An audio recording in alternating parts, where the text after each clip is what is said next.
Hey, my coding family, how's everybody doing? Happy almost New Year's Eve.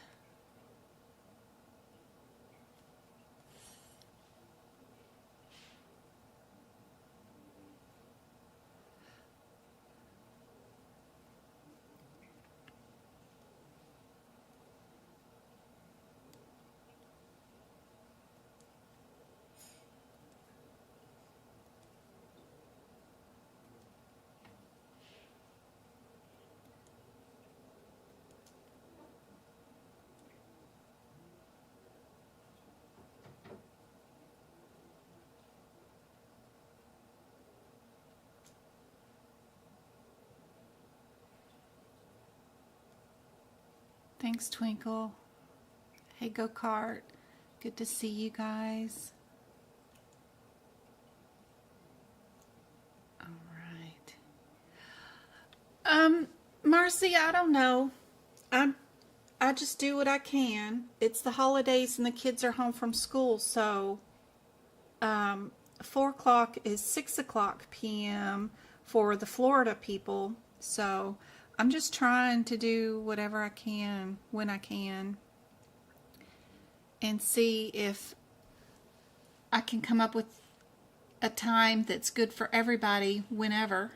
So I don't know. It's just what it is for today. The kids are home from school.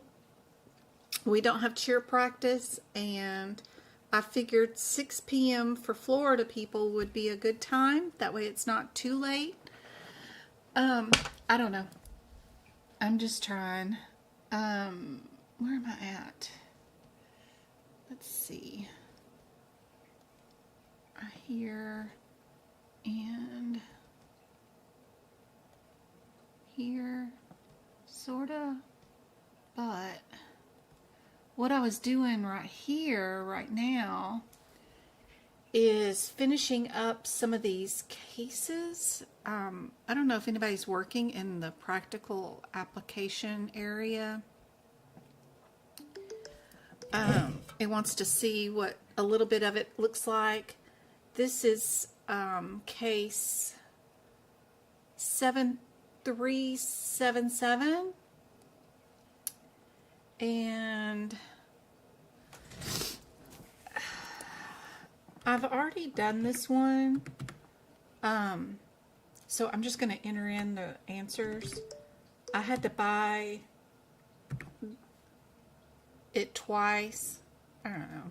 Why are you not filling in? What's going on?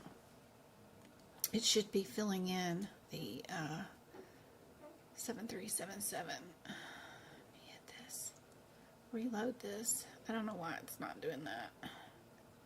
There we go. There we go. And let's do this one. So it's case 7377, and I had to buy this twice.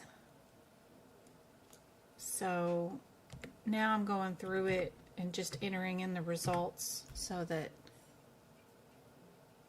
I've got all the ones already done and posted with the answers.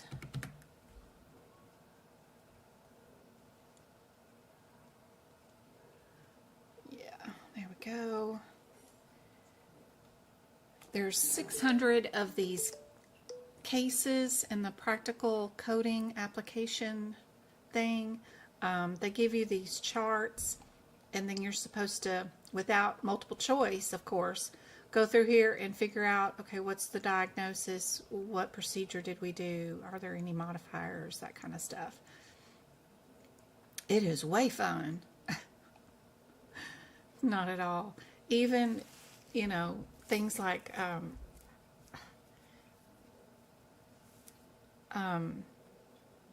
coding a symptom when it's part of a diagnosis, it's a nightmare. Truly. So I don't know if anybody's working in this thing and is having as much fun as I am with this thing. There are errors in it, and you can submit to get your case regraded and corrected if you wanted to, but yeah, I'm not caring about that. I'm just going through and finishing these. It'll pop up in just a second with the answers. Again, that was case 7377.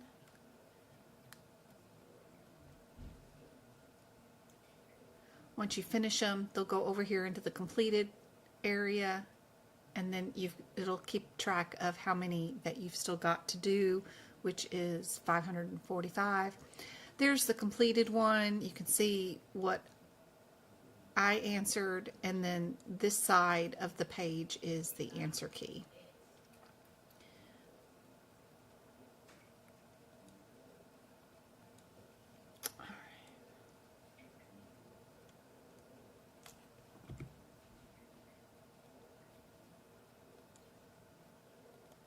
So next one is 7378. This is an op report, so you know you're just doing a procedure. You won't have an E&M visit level, so you know you can leave that blank, so that's kind of cool. And then you just got to figure out what procedure you did. You know you did general anesthesia, so that's helpful. And then you just code your procedure and modifiers with your diagnosis. So this one is case, again, what did I say it was? 7378, and we've got 26.0. And then our procedure is 58150. No modifier. We just point the diagnosis in the unit. I don't think they really grade that, but I just put them in there, just in case. And that's it, and we'll hit submit.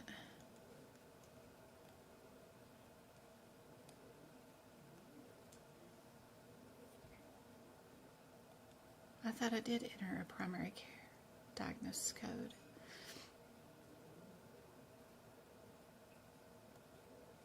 Oh, I put it in the secondary slot. Huh. Gotta be careful. D 26.0. I put it in the wrong spot. We can delete that. There we go.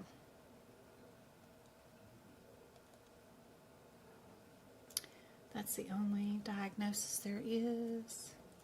Yeah. Here we go.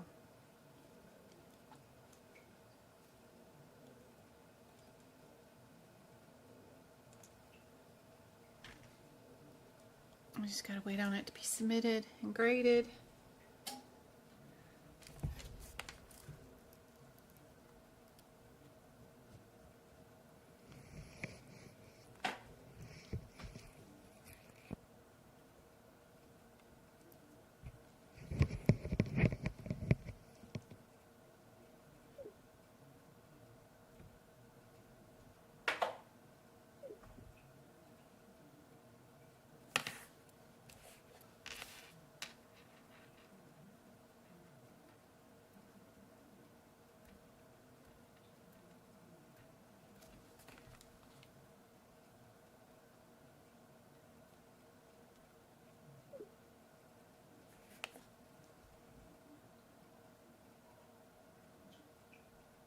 Lord, come on.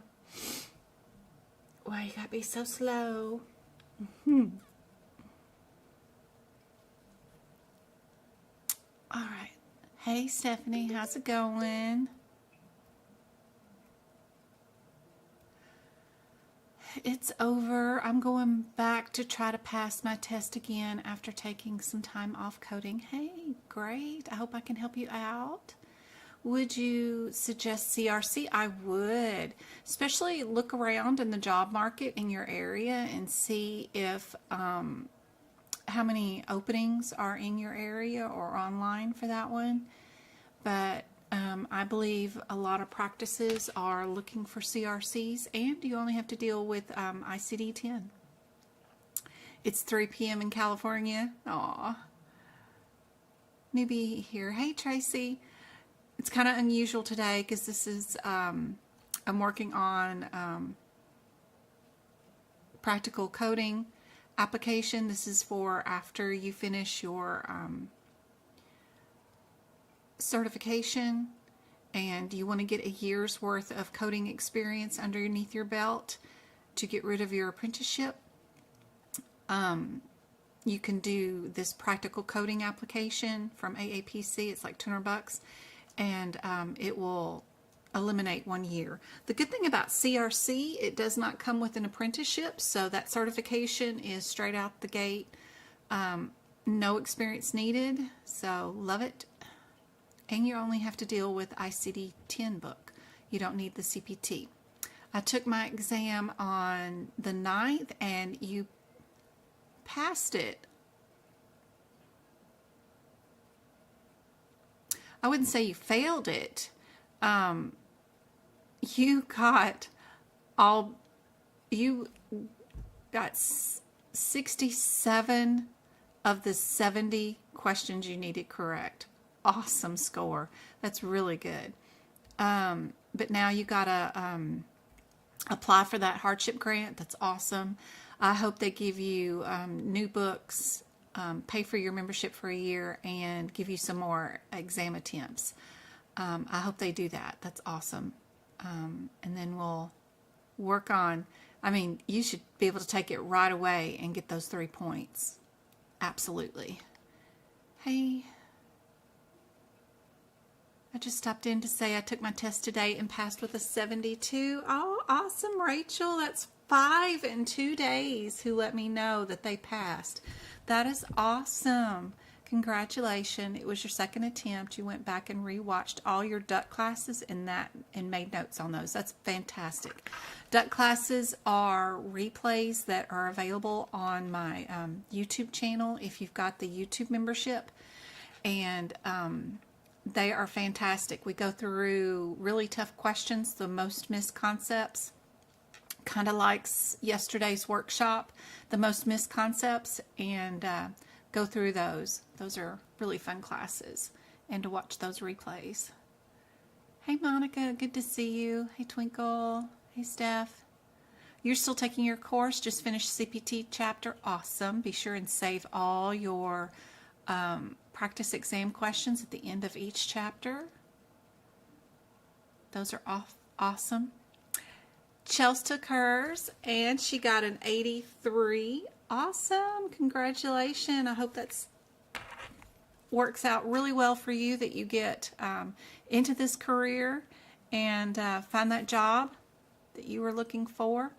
Why is this taking so long? Let's resubmit. Reload. What's going on? Hysterectomy. We're still working on submitting this one case, really. You can see that this application that they have just is really challenging, not only electronically, but with everything else that's going on with it. All the little quirks, incorrect answers, computer issues that go along with it. It's too funny. All right, 7, 9 is the next one. There's the answer key for 7378. Got it correct. Let's go to 7379. This one is another operation, so you know you're not going to be doing the E&M visit. We're doing right here, and this is the procedure. The only thing you got to do is make sure they did do this in the little note here to make sure that they really did do that. They did add mesh. So we're going to do that as our primary. our prolapse, and then we'll do our stress incontinence for our sling procedure, right? Yep. And then, I don't know why it's already got total hysterectomy right there, but it does. It shouldn't already have those words there. It's too funny. There's so many little quirks with this system. I mean, it's got to be stressful to make this system and make it work, but they have had this out for a long time. And then we need our sling procedure. Yeah. Anything else? I don't think so. No modifiers are needed, just those two diagnoses. Yeah. And this again is case number 7379 if you happen to be in this particular system. And we can submit that.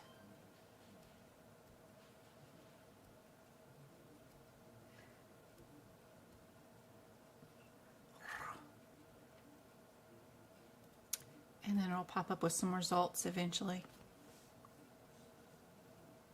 But if you were ever wanting to do this, this is what it looks like.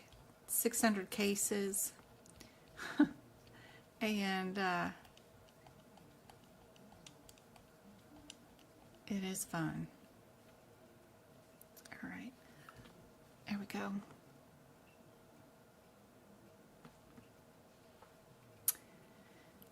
You can submit right here on these post-coding notes issues, like if it graded it wrong or something like that, and get it regraded. You can go into details here or rationale if you wanted to see where they come up with the answer from, but it's not very helpful a lot of times.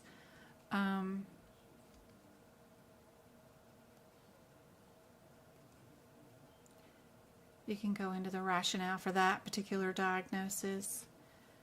Sometimes even if you follow their alphabetical index where you go prolapse, urovaginal, complete, sometimes that doesn't work out. It's not exact based off your book. So it depends on which ICD-10 book you've got to whether you can find it the way that they are telling you the way they found it.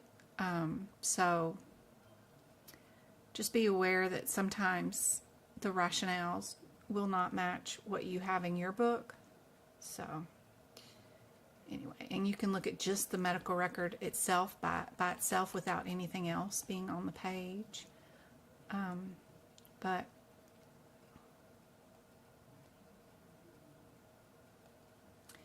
anyway, that is practical coding. We work on these on Sundays if you want to join in. I usually have a link on my website under workshops and stuff. I'll put one up for this Sunday. I just don't have it up right now, but we'll work on those again on Sunday if anybody wants to do those. Let's go to some practice questions for today.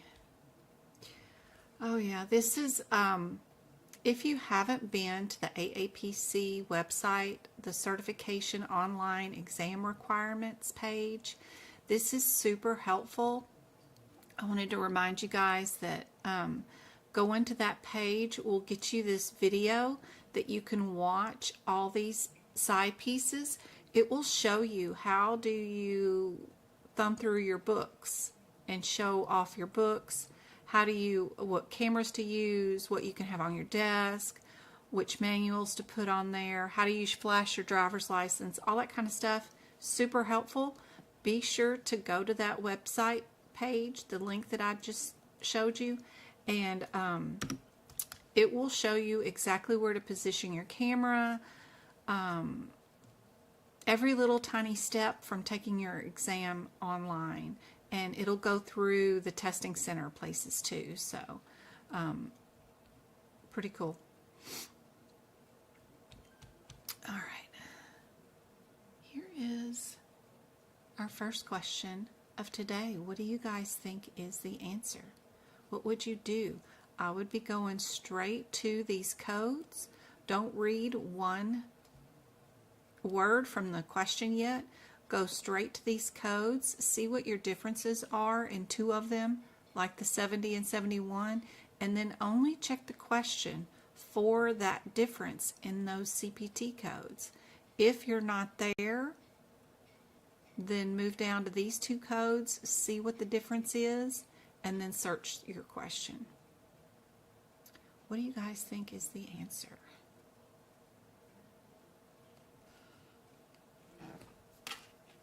No, there's no prerequisites for any of the certification exams. Not at all.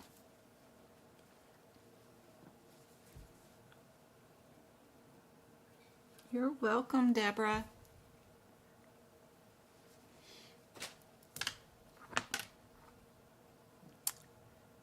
I'm so glad I helped. I'm so glad I made a difference.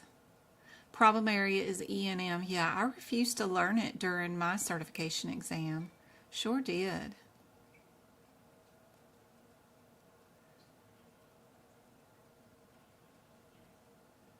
Y'all be sure and comment and chat. Let's give away some YouTube memberships.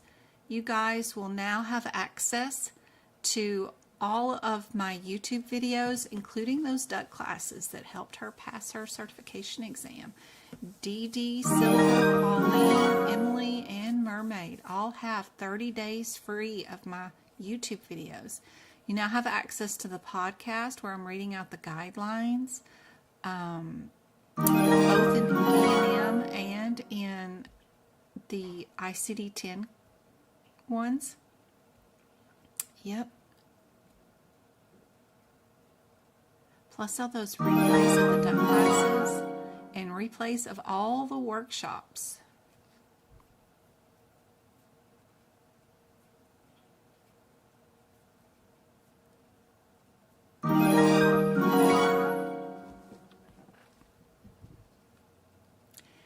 Anybody want to guess on what the answer is for this one?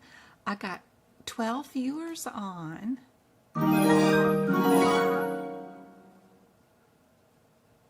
Thank you for the 12 likes.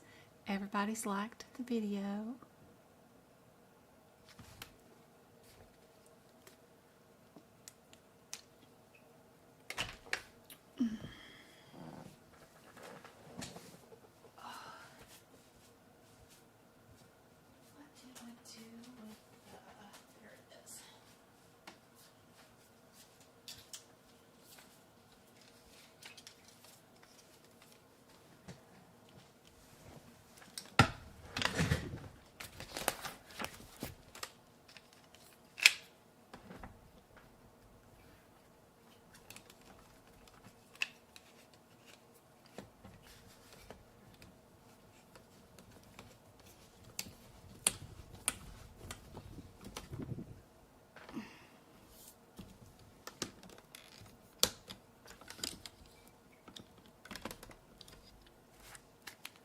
There's so few on. I figure I'll go live on TikTok and see if we can't find some others that need some help. All right. Let me switch that from E&M.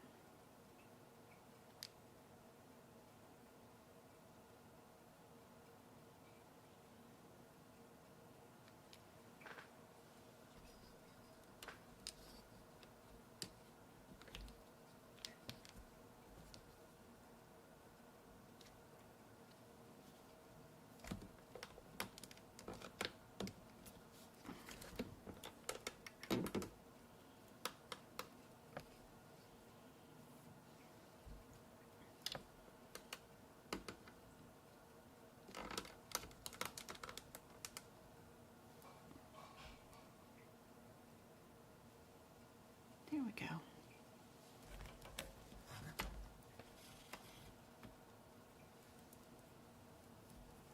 There we go.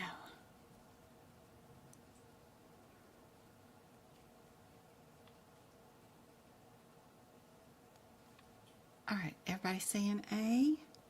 Perfect. We do. It is for the adjustable gastric band. Perfect.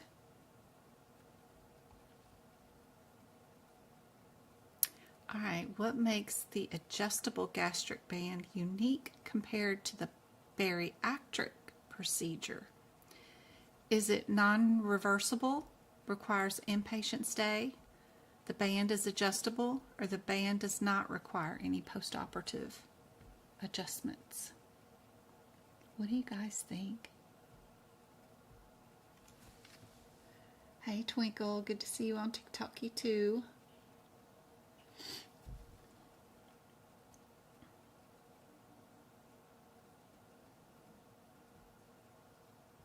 Hey Jamie, good to see you.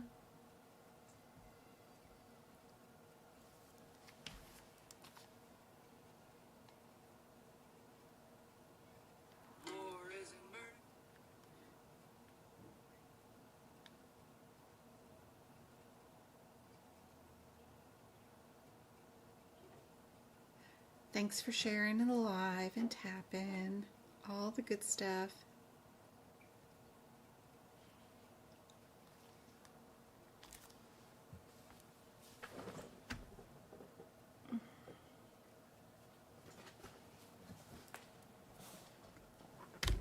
What do you guys think is the answer for that one?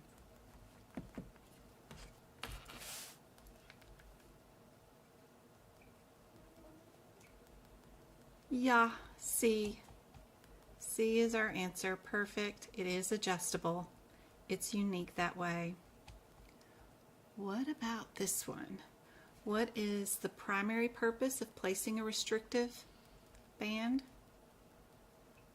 in the bariatric surgery? What's the reason for it? Are we to remove, or are we decreasing? Are we rerouting, or are we removing excess? What's the issue?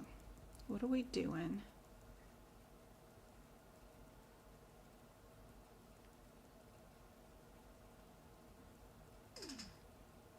Where would you look to find the answers? In your CPT manual. They have the definitions of these surgeries and the procedures in your CPT book.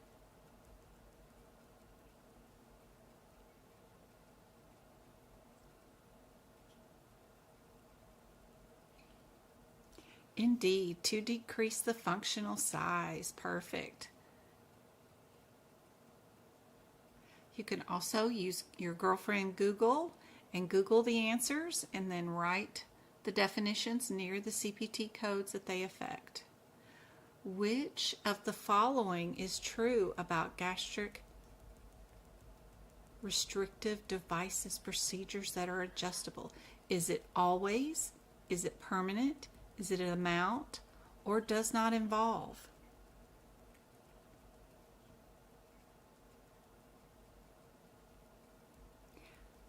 I still like to look for similarities in these answers.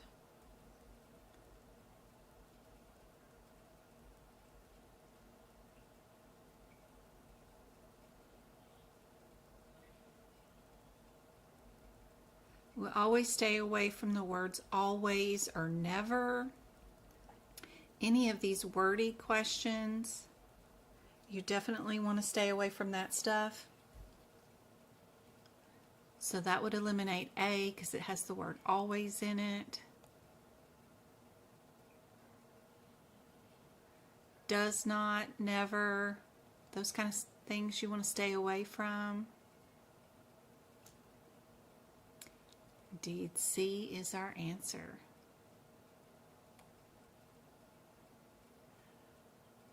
Which of the following describes key features of our code 43770? Does it involve permanent, requires insertion, involves rerouting, or is an irreversible procedure? What do you guys think?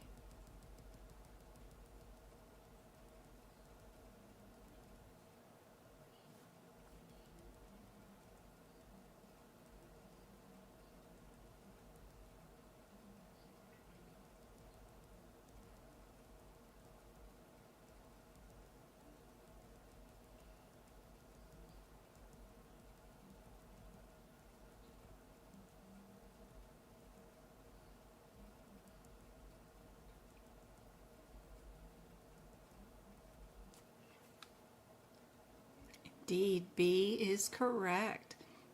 It requires the insertion, and it will be adjusted later. All right. Which code should be assigned for an Explorer and foreign body? Usually that's one of the first codes. So if I was looking at these code numbers, I would probably think it's going to be one of the very first ones. So either the 21 or the 00. Usually it's, the first thing we do is explore and look around. The next thing we do is remove foreign bodies. Then we start repairing or removing tumors or other things, and the procedures gradually get bigger and add more stuff as we go along in the CPT book. So I know that explore and foreign body is one of the first usual codes in a code set because they all kind of go in a pattern. So I'd look for a smaller code number for sure.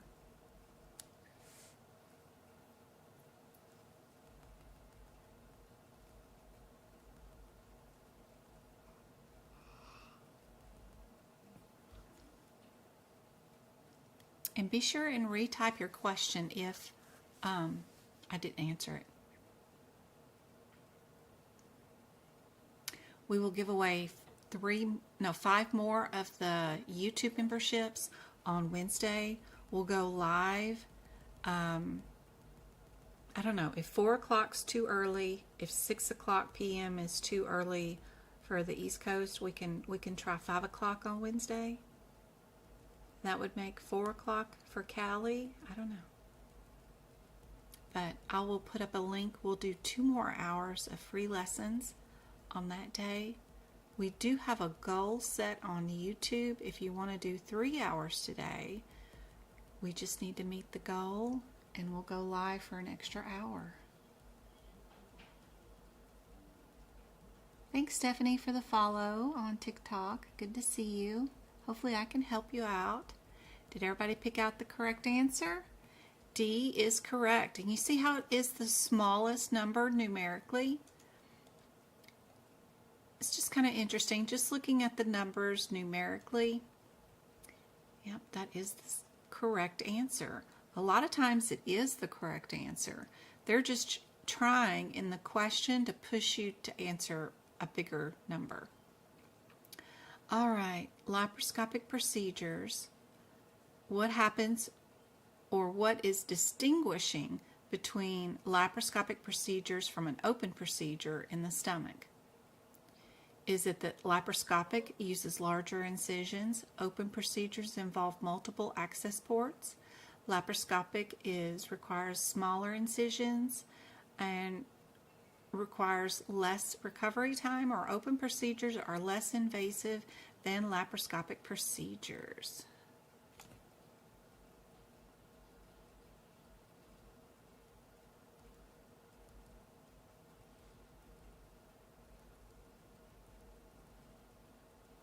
I don't see any nevers or always in this question.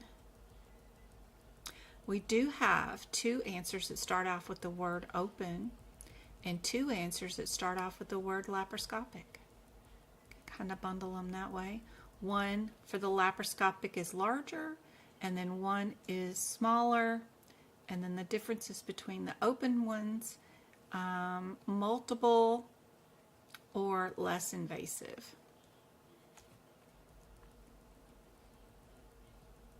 Thank you for the 2,000 taps on TikTok and the 13 likes on YouTube.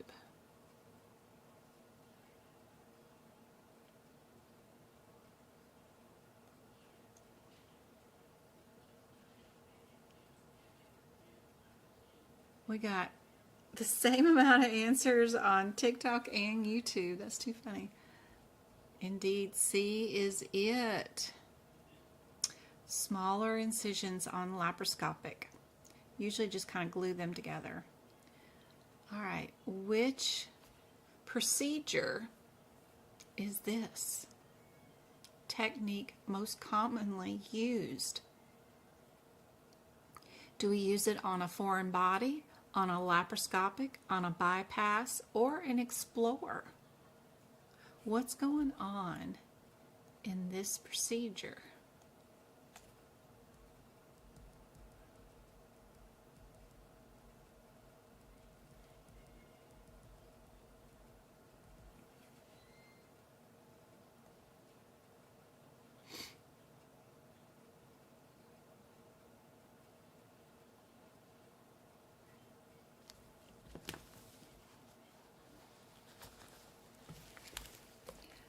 I did say we could find the answers in the ICD-10 book. Where would that be?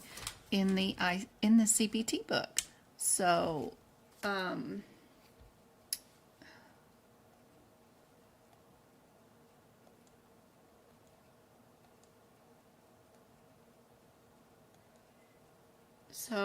in your CPT book, go find your codes related to the procedures, and then they describe the procedures before you start coding them.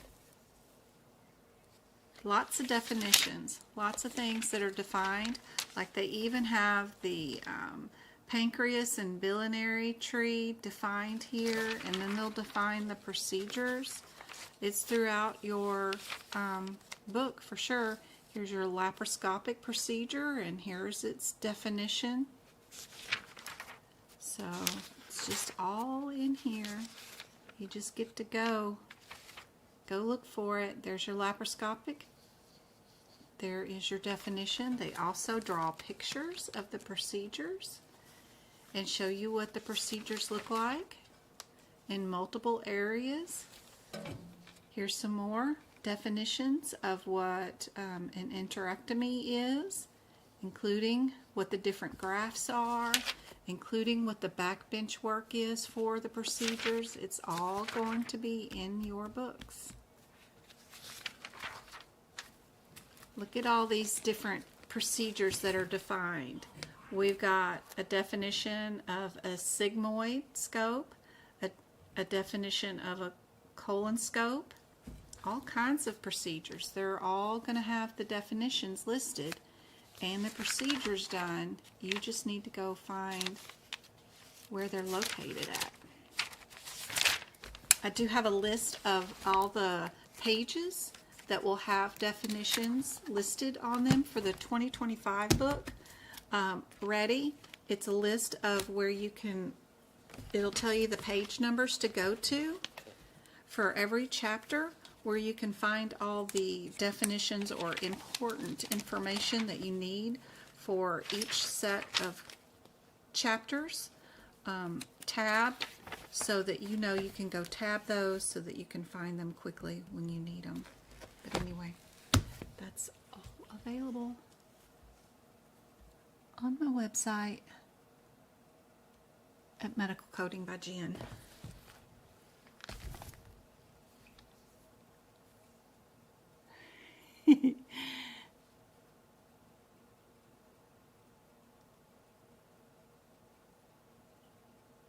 There are, yes, tons and tons and tons of videos for you on YouTube that are all totally free, including my website that has so much information on it for free for you. So if you went to my website, medicalcodingbyjen.com, for totally free,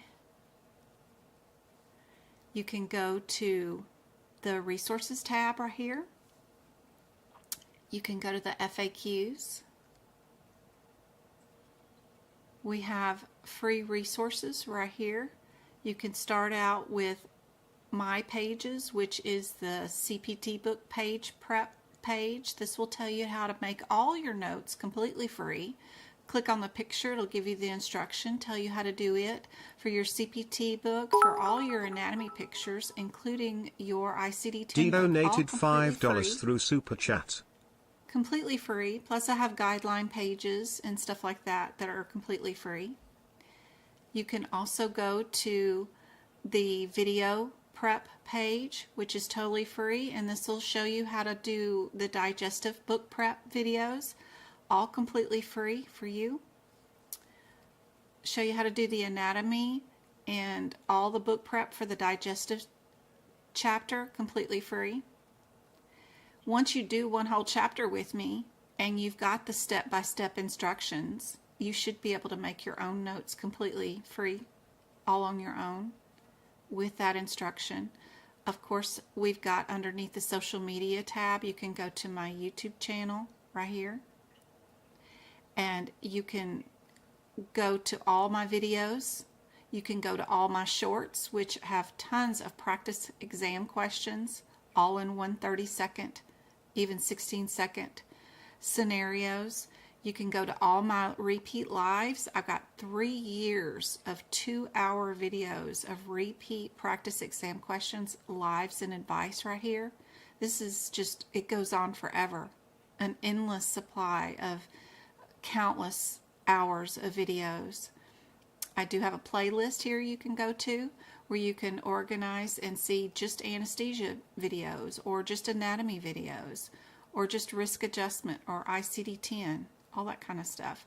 My workshop videos, even for free, if you go to the workshop videos, those have 3-hour-long videos with 75 questions done in each workshop. I do 2 free a year that you don't have to even pay a membership for. I just did one yesterday. It's completely free. So every December and every April have free workshops. You can go to this full playlist right here and you can find the ones that are not member only.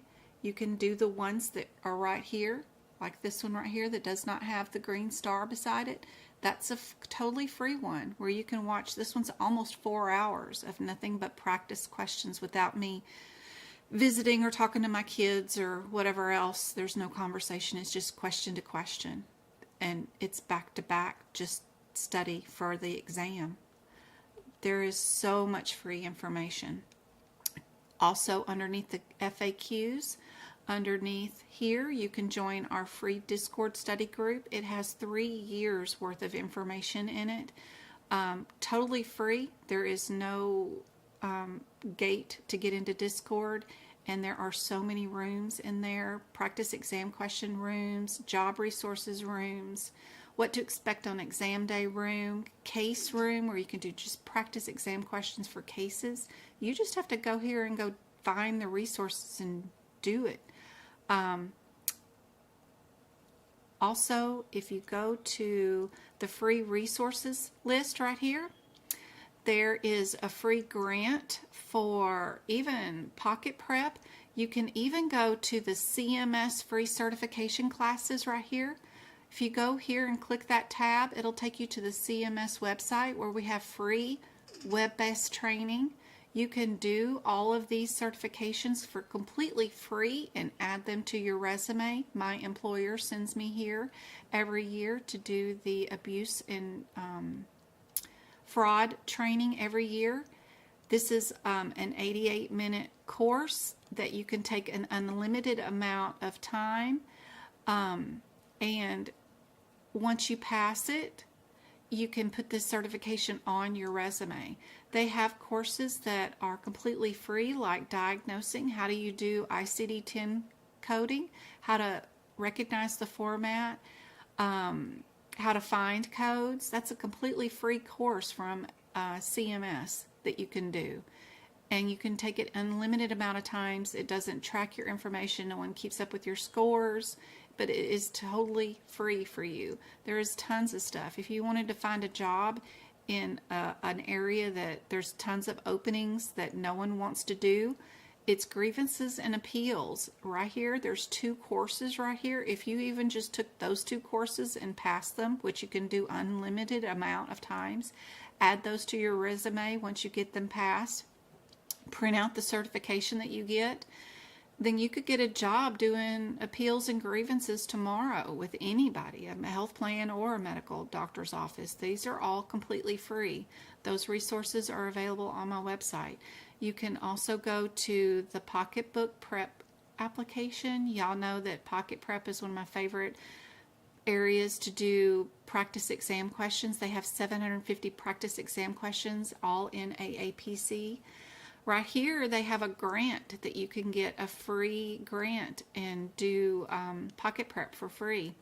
But pocket prep is great because they have right here underneath medical, you can click the top link where it says AAPC, and you can purchase 750 practice exam questions, all in 18 subjects of the exam, for $15, and you can pass AAPC certification exam with just these questions right here. They have a pass guarantee too. Their link, of course, is on my website right here on the main page. It's the shaking pink pill right there that shakes. You click on that, and Pocket Prep will know that you are one of my students and that they will help you out with passing the exam. They even tell you where the page numbers are, where the answers are in the book. You know, Stephanie was asking, how do I find the answer? Pocket Prep is great. Their practice exam questions are exactly like AAPC, in the same format, and they legitimately tell you where the answers are in the page numbers. They're wonderful. You can put this on your phone. You can use this on desktop. It's great. But you can also get them for free if you go to my FAQ page right here and click on the grant. AAPC also has a free scholarship page, which is also located here. You can click here. You can get, if you've already paid for a year's membership, you can get assistance where you can get free books, free study guides, free courses. You can get your membership paid for if you are part of any of the hurricane disaster. There's also a disaster support fund that you can apply for too. Be sure and apply for these hardship grants every 45 days until you get one. Don't forget that if you are a member of AAPC, that you absolutely need to join your local chapter, and you need to figure out when they are doing any webinars. You need to find out who your local president is, vice president, your secretary.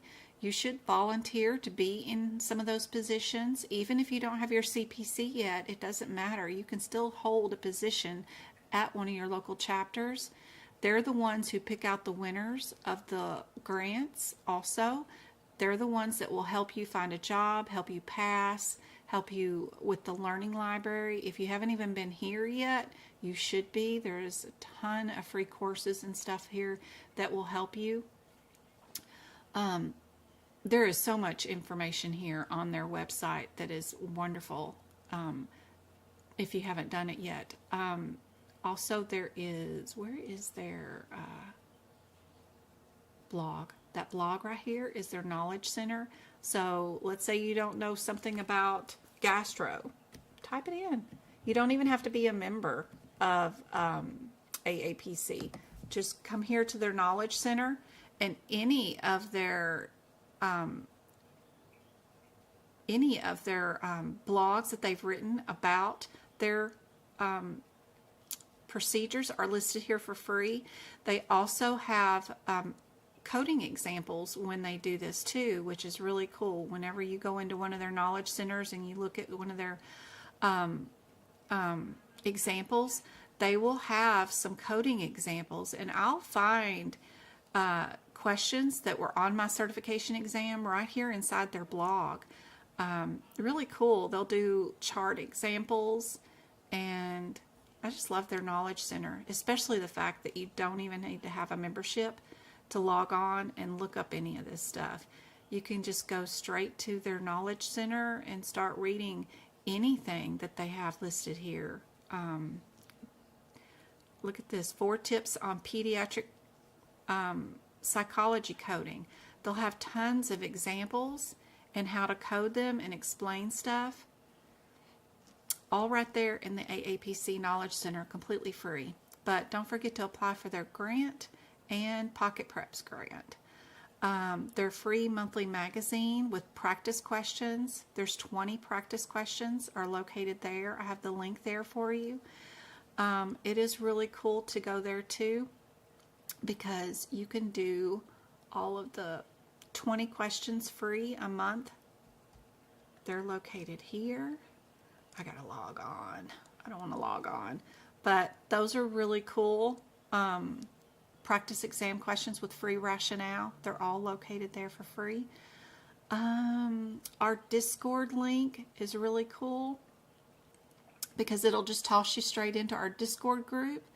And I don't want to log on to that either, but it's got free practice exam questions. Every question you've ever asked will already be answered there, totally free. Other things that are free on my website is the blog that I have created, of course. Every single blog is completely free. If you want to master drug administration coding, my last blog is all about that. It will have practice exam questions in it. It'll explain every CPT code, all the ins and outs of it. I have charts available, all kinds of cool stuff that are located in my blog. If you wanted to do and learn about even E&M, there's Moss surgeries with practice exam questions. This one on E&M, the elements of MDM, is 9 chapters I wrote out for you guys, all just on picking out the problem list, the data, and the risk adjustment with charts, with practice exam questions, all for you, written out to just explain 100%. And there are case studies with it. Super cool. I go to great links at writing out all this stuff for free. The blog has tons of cool things like how to do eye surgeries, how to do revascularization surgeries, tons and tons of E&M. I even draw pictures of the eyeball and stuff, so lots of free stuff, including most missed concepts. Ooh, I love that one. That one's really good. For ambulatory surgeries, spinal surgeries, all kinds of cool stuff are all located here. So don't forget to go to my blog. It's all free. There's a free practice exam question area. You can come here. There's practice exam questions. You just click on what you think the answer is and it'll automatically give you the rationale and answer. That's all here, completely free. You can do all of these quizzes for free. These are some flashcards that you can do for E&M. You can join and do all 3 sets of the E&M flashcards. It's meant to help you learn the headers of all the E&M codes. Once you finish all 3 sets, leave the program and then rejoin it and see if you can't do them again without help the next time. This is some PDFs that you can instantly download in cardiovascular that are interactive. If you open them up in PowerPoint presentation, it will actually fill in the blanks for you and talk you through each step of the cardiovascular system. It's really cool. Plus you can do it yourself. This right here that's flashing is a set of PDF flashcards that you can download and actually print and cut out for all the acronyms in your book. For all these different acronyms, you can print that out, and pretty cool. But all this is free, and I'm always updating it. I do have bonus practice E&M questions if you want to join that for like $8 a month. It comes with all these free PDFs that you can download over here, but it also comes with bonus practice exam questions that will tell you whether you're correct or incorrect. You know, there is a ton. This is just E&M questions right here for $8. You can do nothing but all E&M questions. Totally up to you guys, but I've got all these different areas that are included for the $8. We've got a CRC area that is all practice exam questions for CRC. It comes with all these bonus PDFs that are instant download for you too. But all these are just click and you see what the answer and the rationale is. If you want to do CRC, it comes with all these abstract pages that you can print out too. Really cool for any of the area. It's got probably 600 practice exam questions just for CRC, plus bonus material that you get to print out, all for $8. We've got new practical coding area too. So if you're already past your CPC and you're trying the practical coding area, you can see if you get the correct answers right here for each case. They're all listed here if I've done them. So as I'm doing them, I'm taking shots of those and putting them here. So they're all listed by case number. So pretty cool. Shared gallery is totally free. It's all my favorite pictures. So if you want to see what courses I've taken or what is my favorite picture for anything, AIDS, HIV, coding, what pens do I use, what gosh, how do I make my notes in my ICD-10 book? I love that picture. It won me awards from AAPC for how I do my ICD-10 notes. This is my favorite brain picture because if you want to know just one word, what does this cerebrum do? There's the one word anatomy that it does, right? So I love that. What does the brain stem do? I love that. And then I could just add it to my CPT book and there you go. Love that. I love the small, short things that tell us what things are, you know. If you want to know how to get an extra hour for your exam, what it looks like, what kind of note you would send in to get approval from your doctor, I have those listed here. So you can take your exam in 5 hours instead of 4. Super helpful. What it would look like, I've got those listed here. How do I keep my books from unbundling, you know, and unraveling or tearing up? What do I use? You know, that kind of stuff. What pens do I use? What do I use to carry the books around? All that kind of stuff is here in the free gallery. And you can add pictures here too, guys. If you guys are a member of my website, you can come here and add pictures to the website. Right there says add media. You guys can add stuff there too. So anyway, super cool, free information here. Lots of resources available for you here for sure. Be sure and if you want to look at the Amazon page, it is super cool. It's everything I have here in my office. Everything. Anything that I've ever used or do use for my certification exam. That chair, I've got it right here. If you wanted to make a Lazy Susan to hold your books, what pens do I use? What highlighters do I use? This CPT book is really kind of cool because it comes with a quick reference bundle, which is on your cell phone. I can't show you right now, but if you actually buy this CPT book, it comes with bonus material, which is a quick reference bundle. It's an app on your phone, and if they've updated that CPT code, you get the entire reference book to go with it, which is really cool.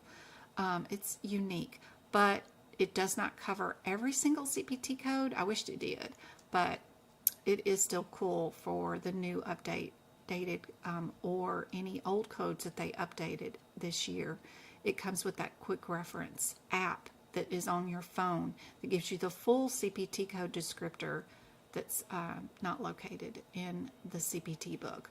But I used a camping desk that I could raise up to standing and lower to sitting. For 2 years, Twinkle watched me use that before I got me one of these electric desks that raises up and down. But I legitimately use everything that's on here. The mouse and the keyboard are quiet so that you guys can't hear me typing. Like if I'm typing on my keyboard, I don't like the clicky sound. So I use all this stuff here. So everything that's on here, I have actually used it and use it.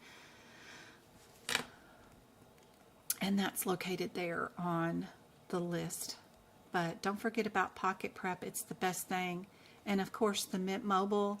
I legitimately left Verizon. I've been a Verizon girl for a decade, and now I only pay $15 a month for my unlimited plan. And you guys know I'm so happy with it. I could even stream on my son's Tesla car with the Mint Mobile, and we're only paying $15 a month on that. And we got unlimited service, even in Mexico. We've got hotspot, everything. Love it. That Wahlberg guy, whatever his name is, who made this service is wonderful. It's great. Love it. It's really is legit.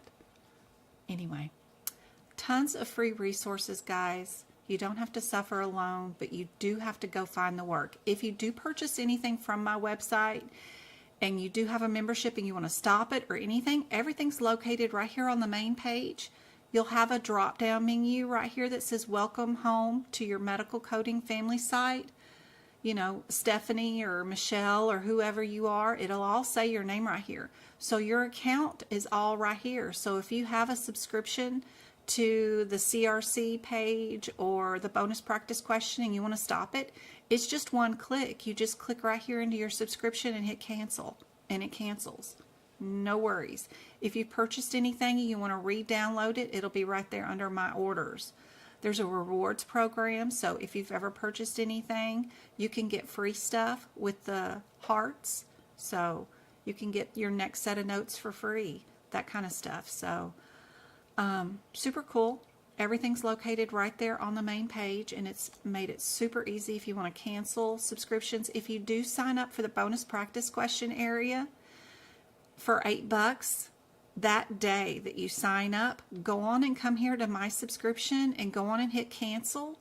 It will leave you subscribed for 5 weeks, and you will have access to all those practice questions for 5 weeks, and it won't go away until the end of 5 weeks. I always leave it on for 1 week longer, and then it won't cancel. That way you don't get charged the next month. And then if you decide you liked all those practice questions and you want to do it again, you can resubscribe and then just hit cancel the same day and then get 5 more weeks. That way you don't get stuck into some monthly cycle and you don't know how to cancel it. You can cancel same day. Made it super, super easy for you guys. So anyway, lots of free stuff. Just be sure and go to the resources tab.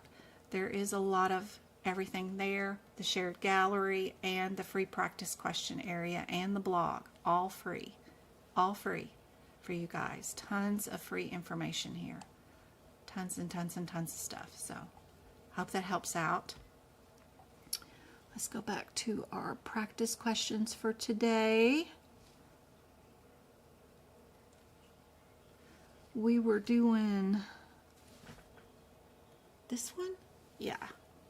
The why right here kind of tells you what the answer is going to be, right? We're taking 2 paths and making it into one, right? So B was our answer for that one. Indeed.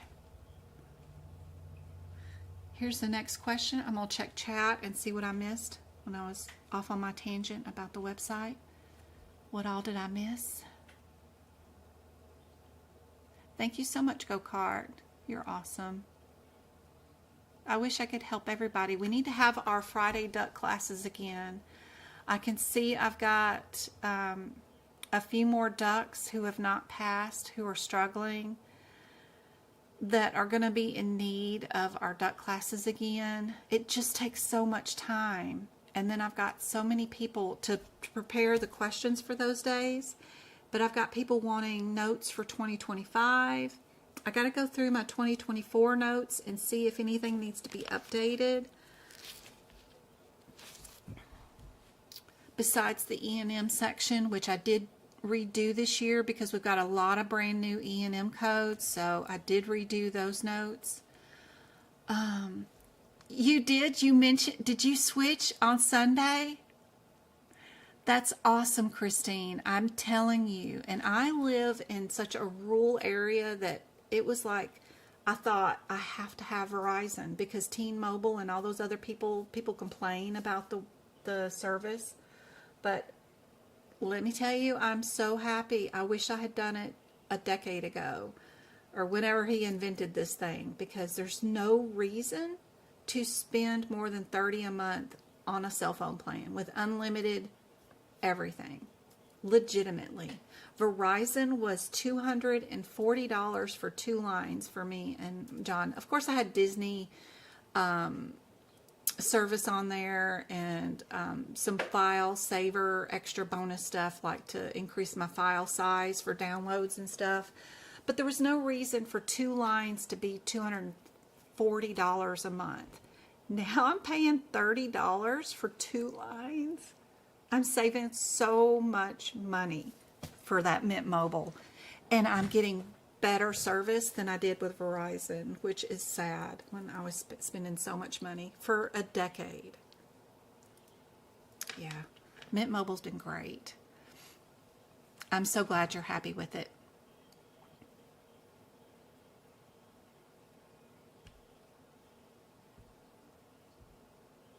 Yes, the practical coding practice area is a paid membership.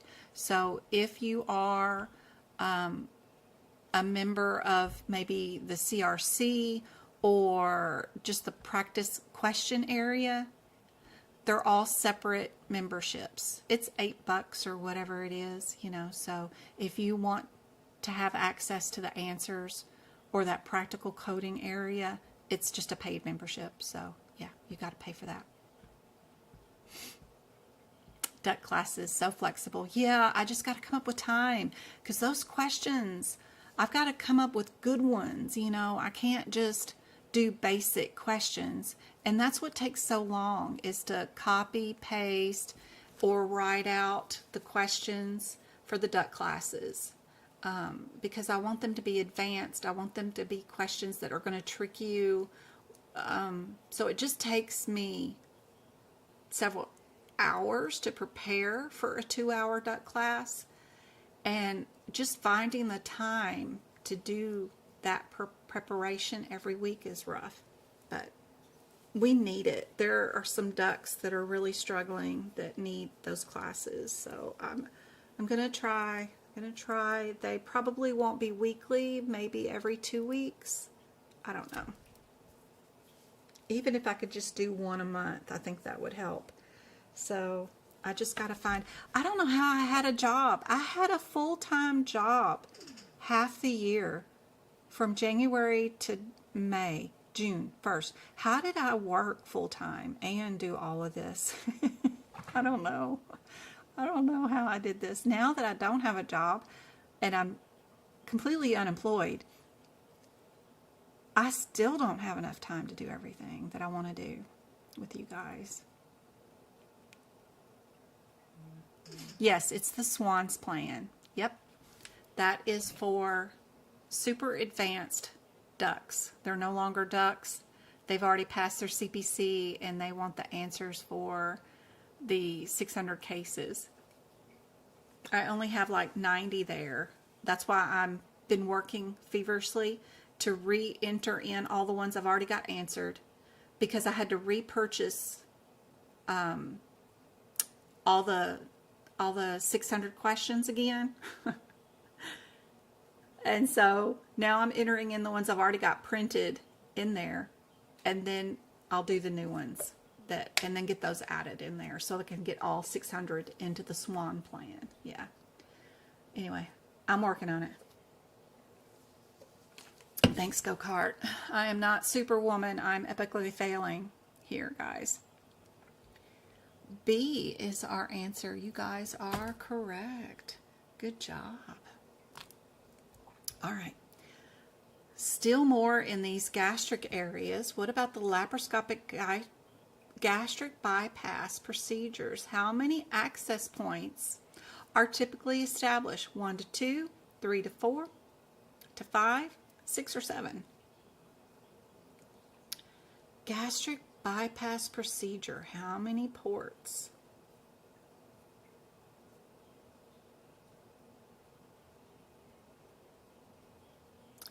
And you know, if you get the electronic versions of these manuals, the CPT, the ICD-10, and HIPHICS, don't forget to log on to your VitaSource, and you can actually look up this information by using the search feature. So I know Stephanie was looking for, where do I find the answers? Sometimes I have to go into the electronic version of the books and find it by search feature.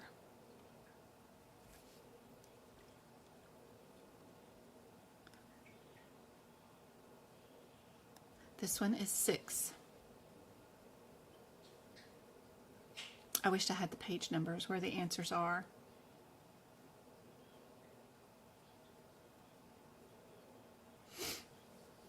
That would be awesome, but Pocket Prep's got us. They got 750 practice exam questions where the page numbers are at. It's really cool. I love Pocket Prep. All right, guys. We've got separate procedure. You guys know where that's located, right? It's in your CPT book.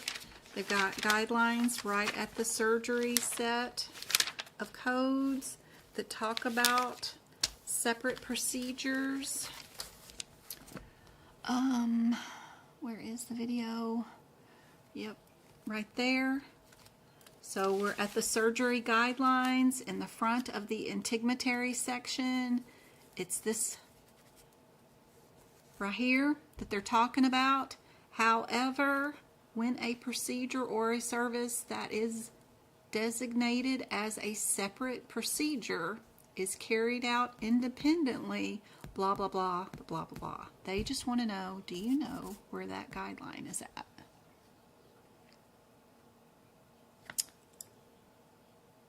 In case you guys on TikTok can't see, this is what we're talking about. The surgery guidelines in the beginning of the integumentary section where it says separate procedure. We're over here under the however. Top of the page. This is the 2024 book though.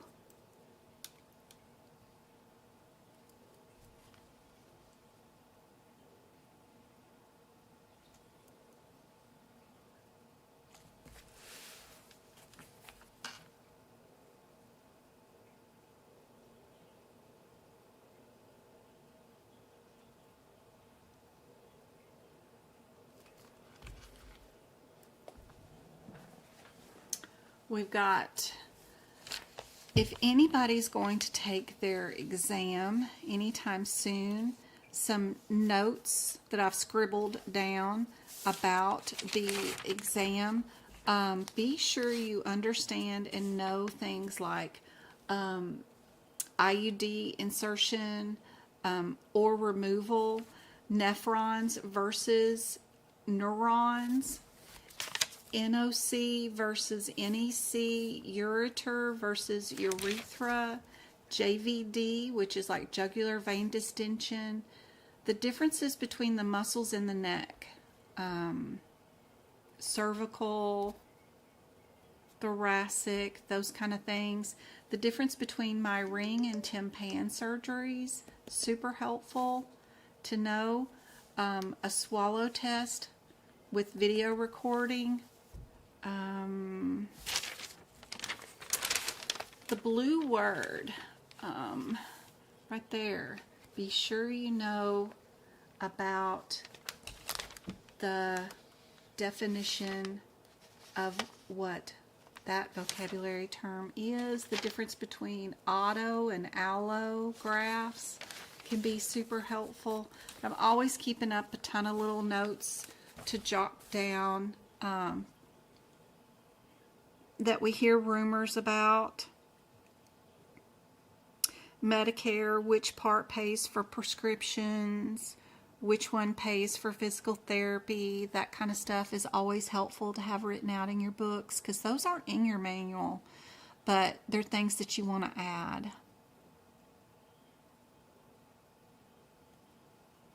All right, everybody got this one?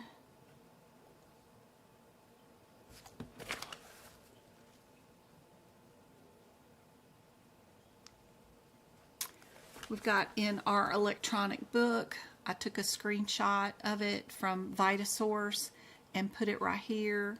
They were talking about that however sentence right there is where it starts. And here's the page numbers depending on which book you've got that I got that from.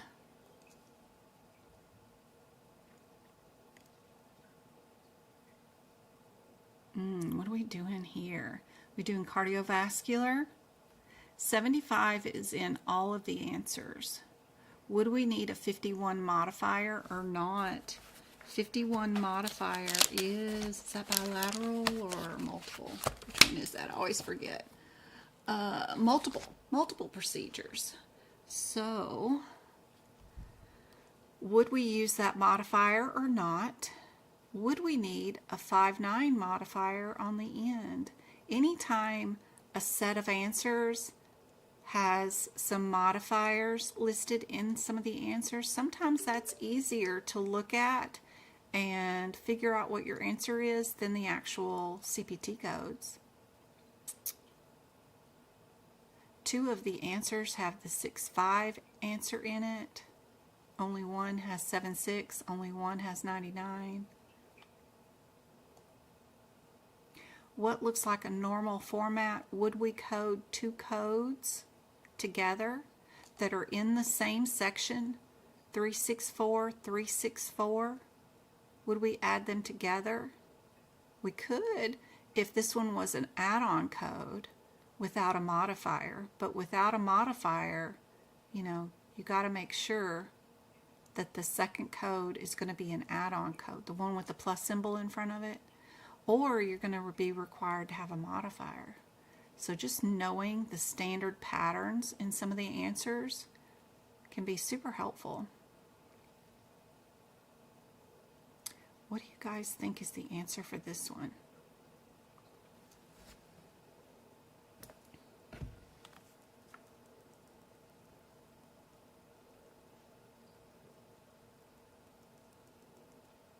V says D.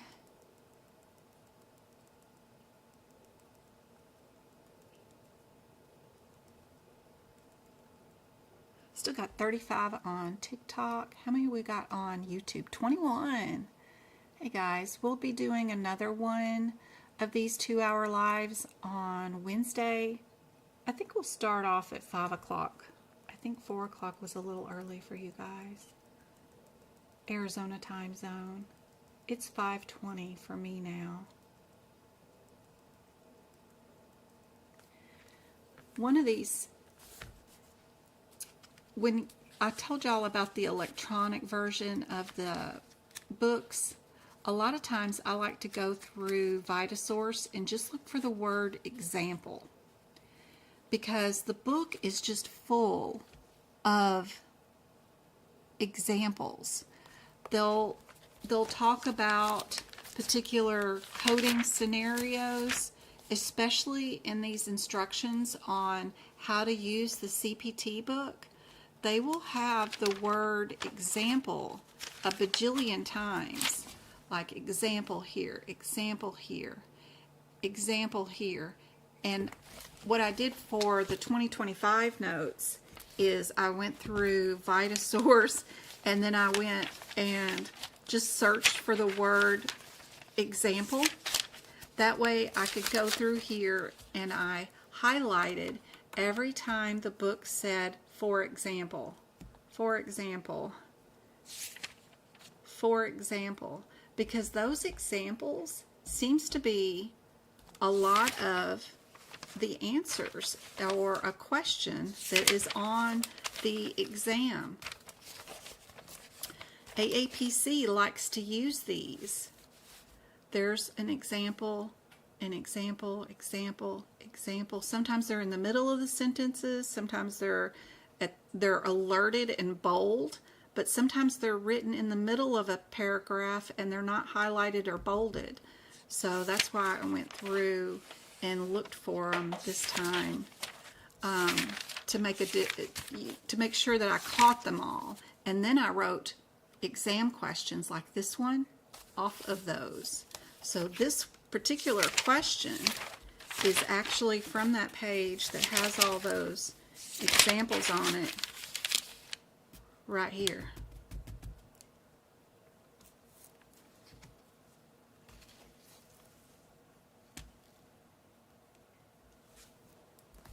I am streaming this on YouTube, which is a better view than what you're getting on TikTok, just in case you guys are here and wondering what the heck is she talking about, or you're missing part of the screen. I am on YouTube, same name, Medical Coding by Jen on YouTube, if you guys want to see it. The replay for this video will be on YouTube, and it'll be available immediately after this replay too, so you can rewind it and watch it. It's free 100% too, so you can watch this later on YouTube if you feel like it. Thanks for the 23 likes on YouTube. Who sent $5 chat? Who did that? When was that? Somebody is helping with the goal. That is awesome. Dee, thank you so much. She is awesome. Thank you, thank you, thank you.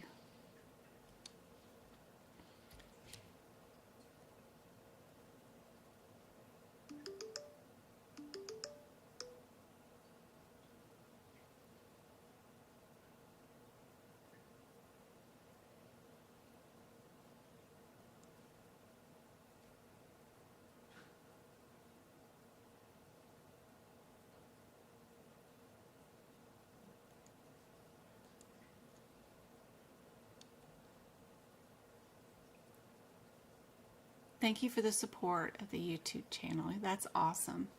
That is awesome. Sorry, I'm trying to figure out how to use YouTube. All right. For this question, it happens to be one of those examples on that page. If you do go look up those individual CPT codes, you see that the 36475 is ablation, 367765 is for the stabs. But it starts out at 10 to 20, right? And how many did we do? We did less than 10.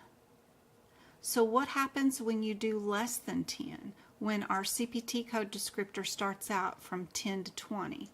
Well, that's where that example shows up right here under the unlisted procedures. And it says, for example, when you're doing that and there's less than 10, then you get to use your unlisted procedure, which is that code, the 37799, unlisted vascular surgery, because our CPT code descriptor doesn't exactly cover exactly what we did, because we did less than 10, but our CPT code descriptor for that particular surgery says we have to do 10. And if we did less than 10, we're going to pick an unlisted code. So that's why we needed the 5-9 at the end, because you got to tell the insurance company, yes, that was a separate procedure. We actually really did with this one. It's just unlisted because we did a fewer amount. And that example is actually written in the front of your book under the instructions of how to use the book. Be sure you read those 5 or 6 pages that start out with the instructions on how to use the CPT book. There's invaluable information. Move these examples to the codes that it affects. Go to those codes and add that example, because you'll never remember during the middle of your exam to go read the instructions for how to use the CPT book, right? You're only going to be going from code to code to code during your exam. You've got 120 seconds per question, and you got to figure out all this mess in 120 seconds. Time's already ticking. So go write this answer and this example of the less than 10 in stab incisions, near these codes. That way you've got it moved there, so during your exam you'll remember that less than 10 goes there. But there's a ton of examples in that area. This is just one example of an example. So there's a lot to move over there. And it's worth the time it takes to move it, because you'll learn more about the guidelines the more you write and move things around in these manuals. Super helpful. All right, NCCI. What's going on there? We've got two answers that both say the word mutually, then one random and one random. I always look for that kind of stuff. I try not to read every single word here because no one has time for that. What are we looking for if indicator 0 is exclusive to that procedure? What does that mean? I do offer one-on-one tutoring. I'm just on holiday vacation right now and have taken all that down because my kids are home from school and I can't do anything with them here. They are getting a little bit better, but my kids are home from school until next week. We've got 2 cheer competitions that are away in January. January has 5 weeks in it though, so 5 Fridays. I don't know. I'm still working out my schedule to see when I can go back to doing one-on-one tutoring. I do have 2 different types of tutoring. One where I prepare practice exam questions for you in the areas that you want to cover, or prepare you a mini mock exam, which are like $80 for an hour and a half if you want that one. And then I have another kind of tutoring where if you just want advice, you want to spend an hour with me just asking me advice, where I don't have to prepare a question for you, that's like $40. And I have both of those usually to where we can do those on Tuesdays and Thursdays, the days that I don't go live with you guys. I just don't have any posted up available right now because it's the holidays and my kids are home. So I should start those back up pretty soon. Just keep checking my website at medicalcodingbyjen.com and looking under the workshop and tutoring tabs. I should open those up for next week. I just haven't yet. Keep forgetting to do that. Do we even get to use books anymore for the exam? Yeah, we get to use books for the exam, absolutely. Eventually, they will offer the opportunity to do it with just electronic books one of these days. But for right now, yep, it's all paper books.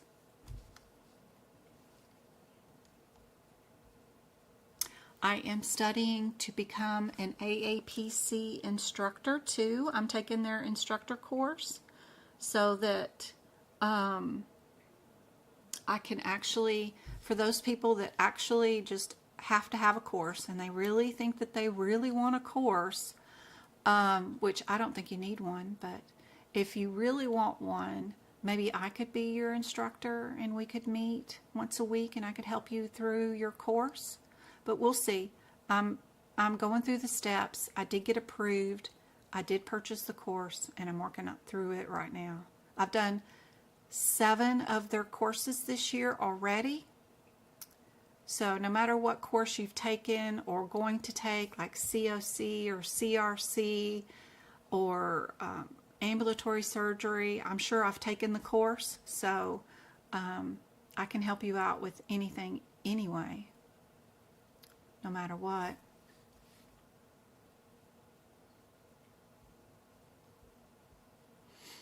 This is a great little chart to put in your CPT book, is the definitions of what the codes mean for the NCCI edits. If you get a question about this, it will only be one question.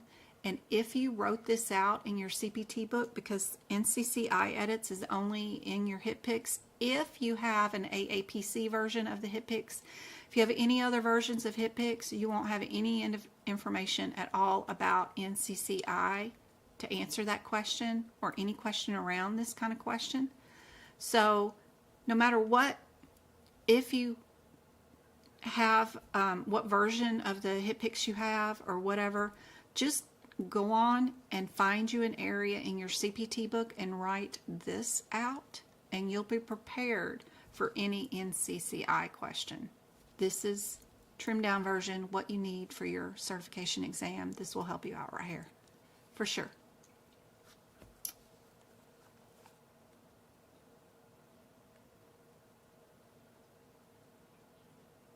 They have you doing pharmacology and pathology. You don't need any courses. They have a bunch of courses that they sell you that they call prerequisites, but they're not required. I took my certification exams and passed without any courses, without any prerequisites, and without submitting any job history. You can just sit for the certification exam if you want to. They just are a for-profit company, so of course they've got a lot of stuff to sell you. But you don't have to take it. You can if you want to. But I wanted to do my certifications in the fastest, most efficient way possible with the least amount of money. So, how soon after a service is provided to a patient should a provider complete their documentation? Where would that answer be listed? Thanks, Elizabeth. Page 77 in the 2024 book. Thanks, Go-Kart. Sorry, Steph. You got it? Do you have a program where you just give us a test and then you can go over the ones we get wrong with us? No, not yet. I don't, Shauna. But if I become an instructor and I pay the $3,000 fee to have access to their course, right? To become an instructor, you got to pay a $3,000 fee every year to be their instructor. I think then I can start giving out exams like that and then go over the ones you guys miss. Because right now, for me to create my own exams, I already do that on the website under the subscriptions. So all those practice exam questions from E&M all the way through the guidelines, those are my questions, and I already have the rationale and the correct answers there. So you can go there, pick the question answers, and do it all there. But if I wanted to give you an exam of AAPC's practice exam questions, I need to pay for the access, the royalty fee or whatever, that $3,000 to be able to do that. So yeah, eventually if I become the instructor this year, then yes, I can do that. But right now, all I've got is my website for that. What happened to the, let me pick on this. I lost my pop-out chat. And that would be part of like the course. If you purchase a course, I'll give you chapter, right, exams, and then we'll go over the results weekly or whatever, I guess. I don't know. We'll see. Yeah. But I don't give out their questions except for this live format right here that we're doing today. Like, these are a ton of practice exam questions, and we're going over the results and answers and where to find the answers. So this is, again, going to be in your HitPix book. The answer is in Appendix I. If you have the AAPC version of the exam or the book, that's where they have that guideline. I got thousands of hours of live exam questions where we go over the results instantly of each question. But I don't, technically, if you do the practice questions on my website under the membership, I've got a comment area too that you can go to and make comments, or you can email me, hey, I don't understand, why was the answer this? If my rationale doesn't explain it 100% for you, you can always email me.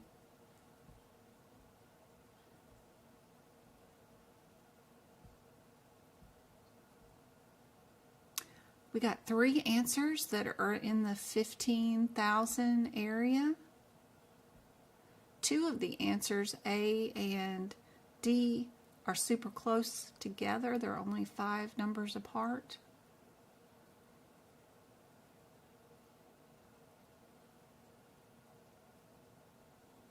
Would look up the header there to see if we are doing that type of surgery.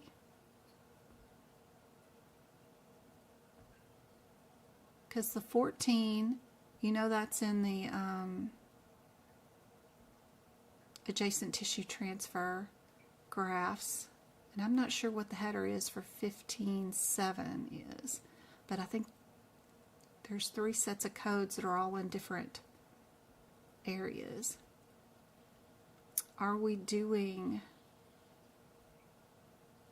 split thickness, full thickness, adjacent tissue transfer? How would you know? What would we be doing here? What would be in the question so that we knew which set of codes we would be under?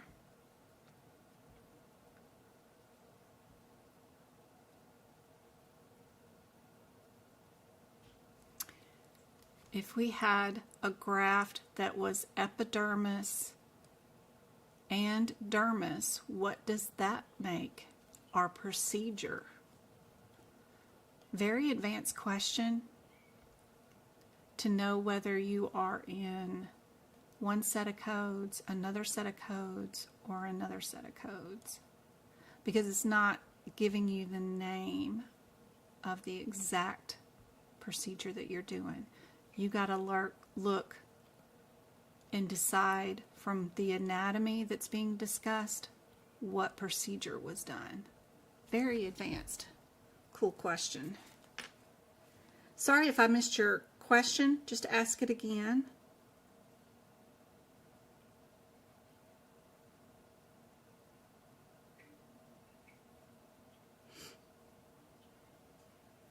Personal mentorship, that's basically me. I'm here free for you guys 3 nights a week, just to help mentor you guys for free. This is just me, some lady on the internet who likes to go live and help you guys out. I built a website, I built the Discord group, all of it with free information to help you guys 100% free as a mentor. Here's how I passed. Here's how I've helped everybody else pass. This is the info that we've all gathered. It's here in these 2 locations. Go find what you need to help yourself pass. It's all here. Here's how you make notes. Here's where you can go practice exam questions, all that kind of stuff. Here's what books I use. Here's what pens I use. All that info is all built. This is technically my mentorship personally out there for you guys.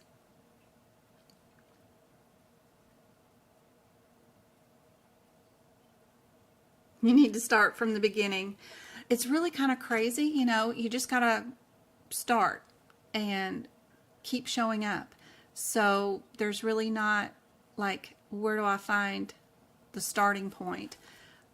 There are 3 pinned TikToks in the top of my TikTok video feed of where do I start. Those are the best set of videos of where to start. Then when you do join like my Discord group, I've got one of the rooms inside my Discord group. Sorry, you guys on YouTube probably can't see this. Hold on, let me turn on my camera. Okay, so in my Discord group, when you start watching the Discord group, I've got a room that says, where do I start prep? If you go there and you scroll backwards, nobody's supposed to be talking in this room, but they talk. I go through here and I'll delete them every once in a while. But I filled up this whole room full of my very best videos of where do I start, so that you can go to all the YouTube videos of where to start. But it starts out right there. You just scroll backwards till you get to the very first video in that room and then start your way down. But there is a ton of rooms in this Discord study group. That's our main chat room, which is my name. Where do I start? Exam day resources, practice questions, E&M resources, CPT resources, ICD-10 resources, HIPICS resources, people selling their books, anatomy resources, med term resources, job resources. Each area has its own room. So for you guys on YouTube, there's our Discord group. It's right there. This is what our Discord group looks like. Our main chat room, and this is where to start. It's the very first room in my Discord group. And if you scroll backwards to the very beginning of the room, once you tap into it, that's the full list of where do I start, what's your very first videos that are the very best. I have them all listed in that one room. But there's a ton of rooms inside that Discord group.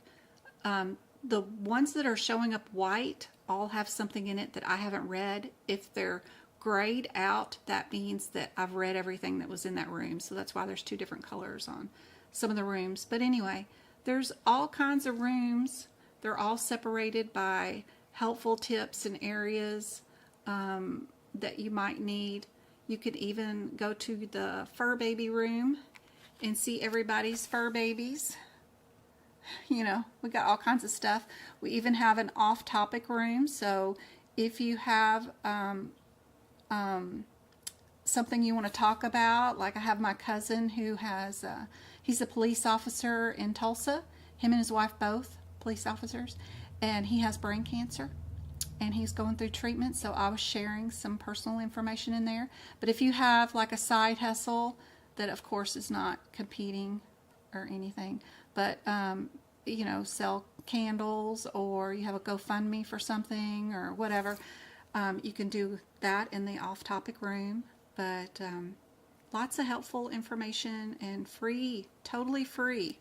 There's even a search feature here in this room. So if you want to know a question like camera, just type it in the room in that search feature.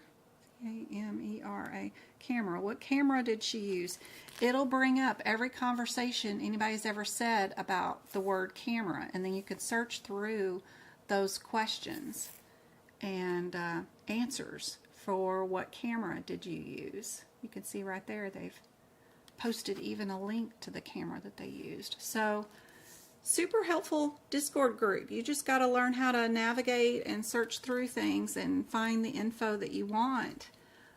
There's even a video in the Discord tip room, which is the third room down, that will show you how to use Discord. So if you go into that Discord tip room, there's a video posted by our lovely Miss Betty that says Discord 101. How do I use Discord?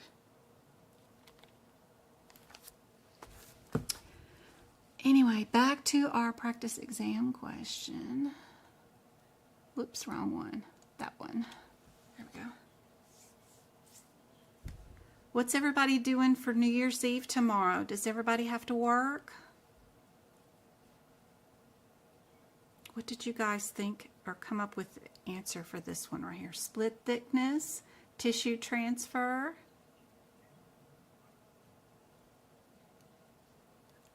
I think the epidermis and the dermis makes it a split thickness, doesn't it? That's what I was thinking. You got to work tomorrow, user. Aw. Yes, this is recorded and you can watch the replay on YouTube. My YouTube channel is medicalcodingbyjen.com. Where are we at? We were right. No, not there. This one? Yeah, there's my website. We can go to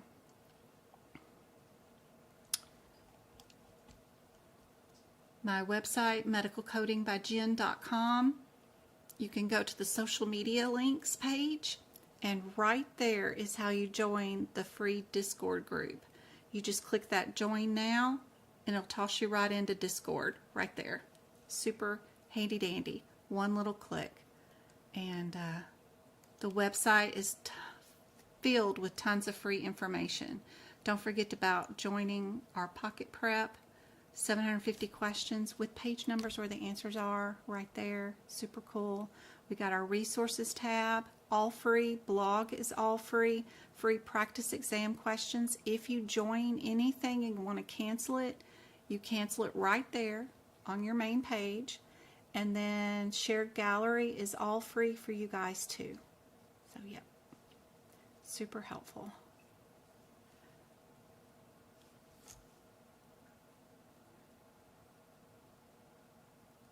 Get rid of that. And yes, back to this practice question. Here's our differences. We've got the 15, 120, of course, is our split thickness. We've got a facial flap. We've got a defect being fixed, but it's a child code. You got to go look for its mama to figure out what it is, which means it's an adjacent tissue transfer. And then this one is an autograft of just the epi.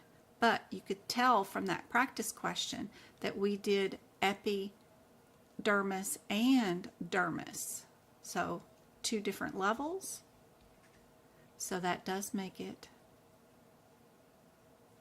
the split thickness. Very cool question. This one came from Pocket Prep.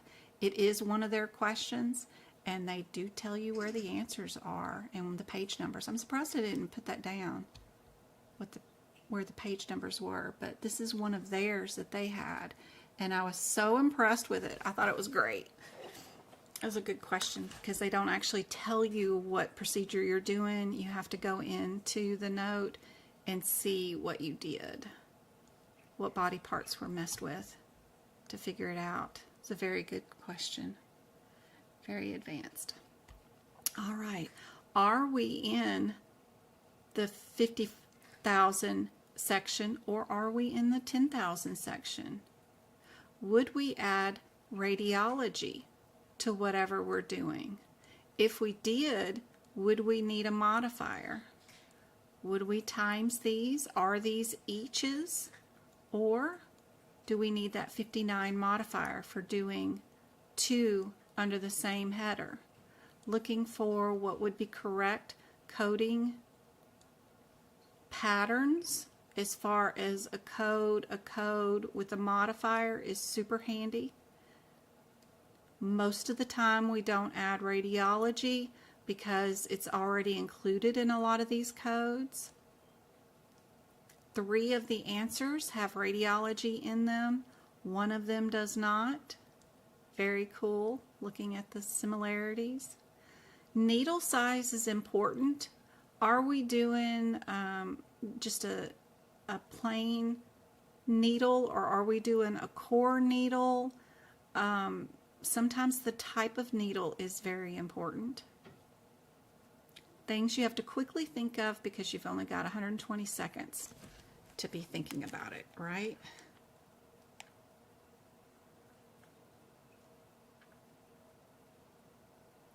Thank you for the 5,000 taps we just hit on TikTok. You guys are awesome.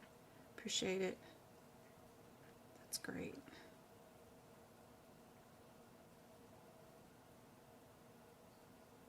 And no, you cannot use whiteout on the exam for you guys on TikTok. Don't use those in your book.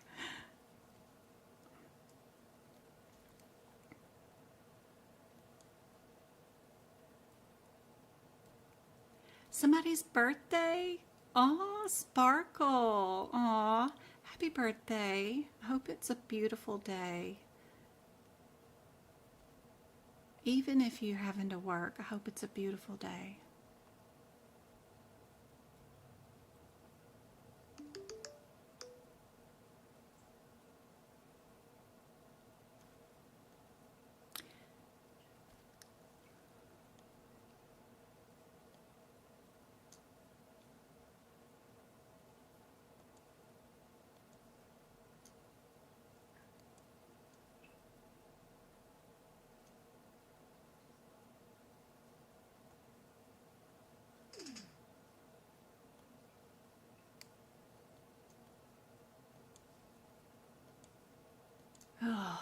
YouTube. They're having me. I can't move forward until I do this other goal. Always coming up with something new. Okay. There we go. Now, can I continue now, please? All right. What do you guys think? If we're doing a biopsy and we're doing a fine needle biopsy with ultrasound, what is our answer? Yay! Oh, I'm so glad. I've worked from home since 2013. The first thing I did was gain like 50 pounds because I was too close to the refrigerator, right? That's the first thing you got to learn when you start working from home, is to leave the refrigerator alone. That was so hard. And then I met my juice lady. Oh, so much help. So much help. Started juicing. Yeah, that made a big difference.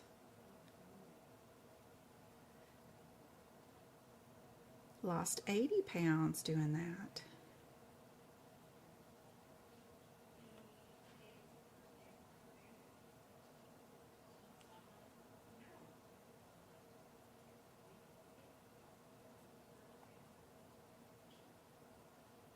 Oh, poor angel bug.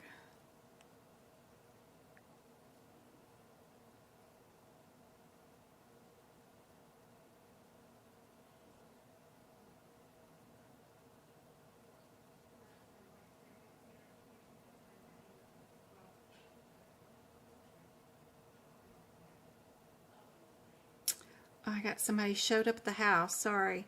They're here to pick up the popcorn machine and candy maker. What is that?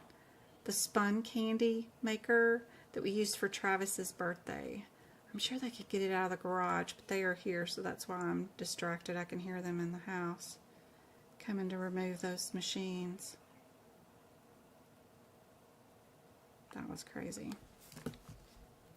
Yeah, 80 pounds. I had a lot to lose.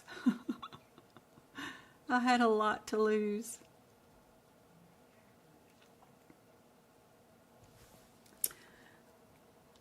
One of my mentors, or mentees that I was mentoring, Miss Trinessa, got me into juicing. She is, according to Tren, T-R-E-N, she is on Instagram, so if y'all are ever watching her, she is awesome. There's her profile. According to Tren, she is great.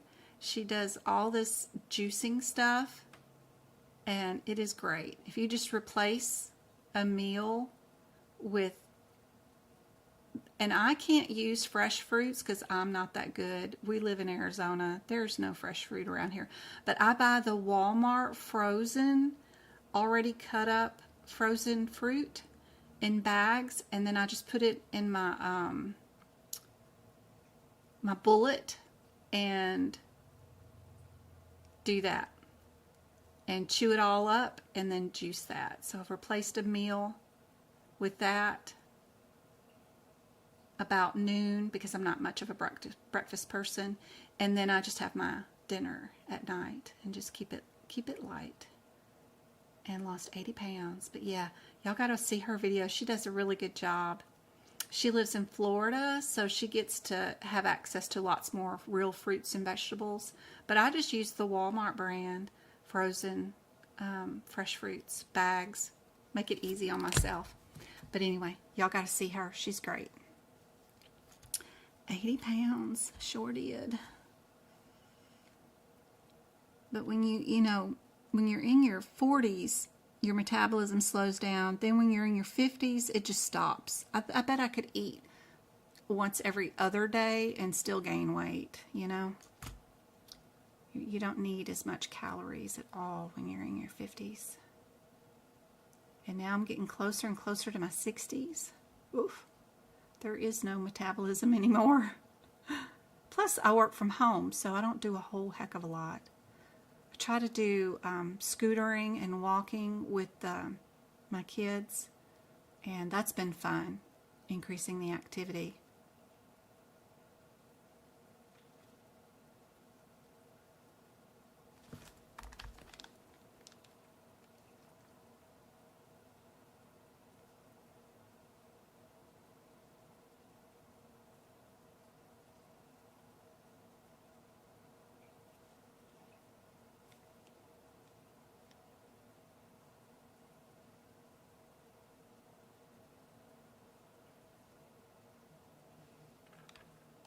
These are the codes for this question.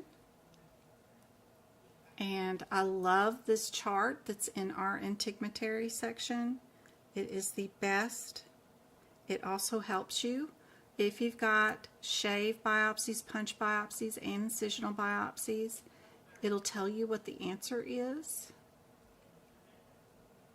There you go.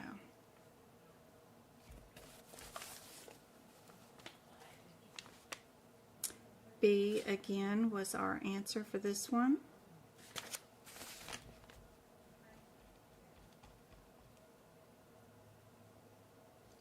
Knowing that 59 goes there and you don't use radiology, just looking for those things is super helpful.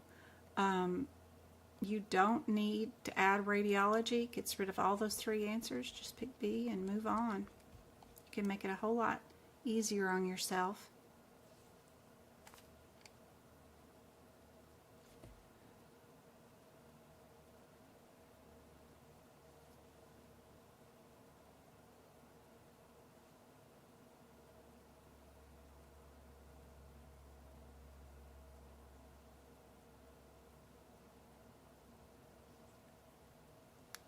There you go. There's the scale thing from losing all that weight. Yeah. That was dramatic, but cool. Just quit eating 3 meals a day for sure. And replace one meal with juicing. Natural sugars instead of fake stuff. It's great.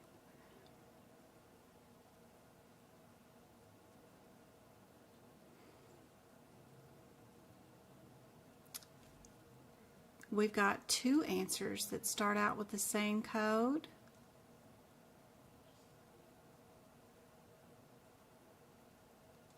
Then what would come first? Do you have Y codes next? Would you have a W code? What is a normal situation? Would a Y code go first and then a W, or do you need the W code first? That's all in your ICD-10 book, and hopefully you've copied what I did.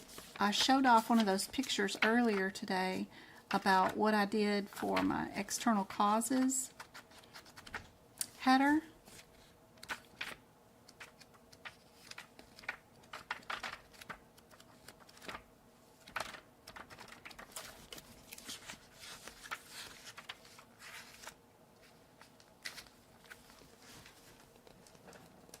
Because this is super handy dandy if you've done it in your external causes book, because then you know which codes go first, which codes go second. Oh.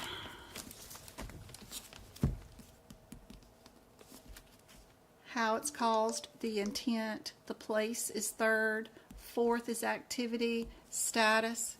And then I highlight which codes are which ones are the status codes. So I know that the blue codes are intent, they are the second code.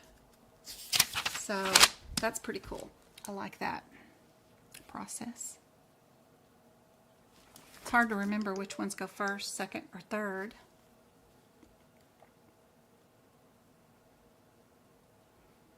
There are the copies of my notes. And you can tell that baseball was being played. They were at home, and how did they do it? They stumbled. So knowing which one is cause, which one is intent, which one is place, which is their home, right? The activity that they were doing would be the fourth code. And then the status, which is kind of like, are they volunteers? Were they a teach? You know, what were they under? You know, military, whatever. So that kind of stuff is for the status. Finding all those, highlighting all the status codes so you know which ones are which is super helpful. Which ones are the pink codes? Which ones are the blue?